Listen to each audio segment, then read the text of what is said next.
आफत में जान मोर पड़ल बा नजर देवरा के जब से गड़ल बा आके बहारा से एक समझाई आके बहारा से एक समझाई देवरा निहारे छतिया आके आधी आधी रतिया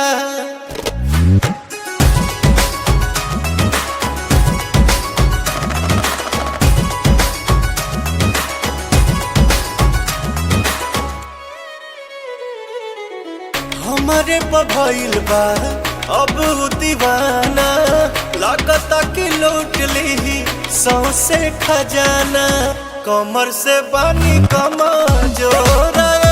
राजा लागता कि छान दी गोर राजा हमरा दर्द के चलता दवाई हमरा दर्द के चलता दवाई कैल चाहे चुमा चटिया आके आधी आधी रतिया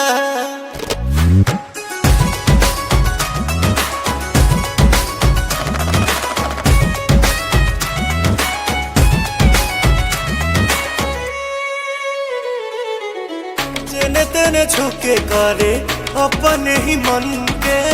कहानी की हई हम तो पियावा पवन के मन लेना बहुत गौतम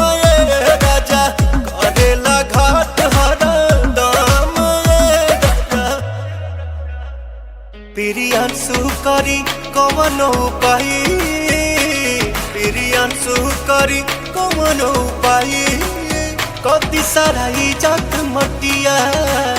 पाके आधी आधी रतिया।